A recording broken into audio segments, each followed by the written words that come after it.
ساری زندگی دیکھے نا فاضل بریلوی کی وصیت ہے، کہنے لگے میری قبر ذرا گہری کھودنا یارو، ذرا گہری قبر کھودنا، گہری کتنی حضور؟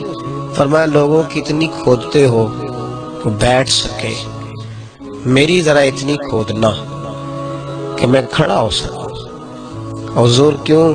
فرمانے لگے یار ترانے گائے ہیں مصطفیٰ کے ساری زندگی، اور دس دیا ہے لوگوں کو کہ محبوب کا سلام بھی پڑھو تو کھڑے ہو کے پڑھنا، جب قبر میں حضور آئیں گے تو میں بیٹھا رہوں گا۔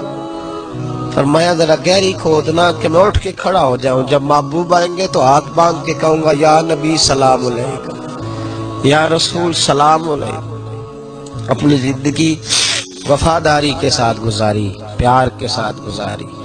آل دیکھیں نا،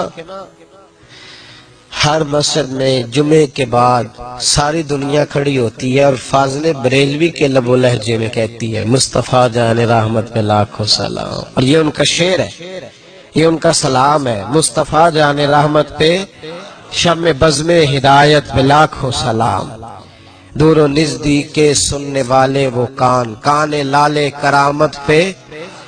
اور اعلیٰ حضرت فرماتے ہیں محشر کا میدان ہوگا، فرشتے گھوم رہے ہوں گے اور حضور کی خدمت کر رہے ہوں گے، تو میں پاس سے گزروں گا تو مجھے آواز دے کے کہیں گے مجھ سے خدمت کے قدسی کہیں ہاں رضا، مجھ سے خدمت کے قدسی، کہنے لگے فرشتے کہیں گے مجھ سے خدمت کے قدسی کہیں ہاں رضا، ہاں رضا، مصطفیٰ جان رحمت پہ لاکھوں سلام، شم بزم ہدایت پہ لاکھوں سلام۔ پھر کہہ دینا چاہیے نا جس رضا نے لکھا اتنا پیارا سلام، اس کی پر نور تربت پہ۔ میں بریلی شریف میں مجھے رب نے موقع دیا تو میں ان کے قدموں کی طرف کھڑا ہوتا تھا، قدموں کی طرف، تو میں کوئی نہ کوئی تلاوت کرتا، کوئی ذکر کرتا، بیٹھتا، میں دیر تک بیٹھا کرتا تھا اعلیٰ حضرت کے دربار، دیر تک، کبھی مفتی اعظم کے پاس، کبھی اور عجیب رنگ ہوتا ہے، تنہا بھی بیٹھا رہتا کتنے گھنٹے۔ ایک راجستھان کے درویش بزرگ تھے مفتی اشفاق حسین نعیمی ان کا نام تھا، مسجد نبوی میں بیٹھ کے ساری بخاری پڑھی تھی انہوں نے، بڑے درویش تھے۔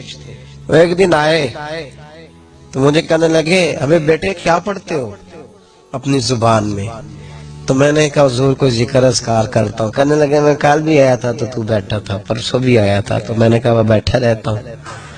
تو مجھے فرمانے لگے اگر ان کو راضی کرنا ہے نا تو پھر یہاں بیٹھ کے مصطفیٰ کی کوئی نعت پڑھا کر، راضی ہو جائے گی۔ یہ زندگی میں بھی حضور کی نعتوں سے راضی رہے، یہاں کوئی نعت پڑھا کر، یہاں حضور پر سلام پڑھا کر زندگی وفاؤں کی طرح گزاری۔ کسی نے کہا جناب آپ کا نام، فرمایا چھوڑو میرے نام کو، بے نشانوں کا نشان مٹتا ہی نہیں، ہمارا مٹتے مٹتے بھی نام ہو ہی جائے گا۔ 30 کے قریب اعلیٰ حضرت پہ پی ایچ ڈی کے مقالے لکھے گئے۔ آپ حیران ہوں گے بات سن کے کہ شاید کسی شخص پر اتنی کتابیں لکھی گئی ہوں جتنی ان کی زندگی پر لکھی گئی۔ اعلیٰ حضرت کی جو ہدایت بخشش ہے نا، نعتوں کی کتاب ہدایت بخشش، اس کی شرح میرے استاد گرامی علامہ فیاض احمد ویسی صاحب نے کی ہے، صرف اس کی شرح انہوں نے 25 جلدوں میں مکمل کی ہے۔ وہ ایک جلد میں لکھ گئے نعت یا کلام، 25 جلدوں میں اس کی شرح مارکیٹ میں۔ اتنا بڑا کام یار، ایک شخص ہے اس کا کلام کھولتے جاؤ تو عجیب ہی رنگ نظر آتا ہے۔ اتنے بڑے لوگ تو بتائیں، یہاں تو چھوٹا سا کوئی بندہ ہو تو اس سے لوگ حسد کرنے لگتے ہیں، تو اتنا بڑا ہو تو ان سے حسد نہیں کریں گے۔ اس لیے دنیا نے بڑے غبار ڈالے، بڑے فتوے دیے، وہ تو قبر پرست تھے، یہ تھے وہ تھے، ہم نے فتوے لکھ لے کے چھاپے ہوئے۔ وہ تو کہتے تھے قبر سے 4 ہاتھ دور کھڑے رہو۔ لوگوں نے بڑا کچھ ہی کیا، بڑا کچھ، لیکن ان کی زندگی کو لوگ چھپا نہیں سکے، اس لیے کہ چاند چھپا نہیں کرتا، سورج چھپا نہیں کرتا، وہ چمک جایا کرتا ہے۔ 25 سفر کو انشاءاللہ عرس منائیں گے، بڑا کھل کے منائیں گے انشاءاللہ۔ آپ حضرات تشریف لائیں گے، دوستوں کو دعوت دیں گے انشاءاللہ۔ وہ جو آخری نشست ہوگی نا 10 بجے سے زور تک، 15 نومبر کو، اور بڑی مرکزی نشست ہو. آپ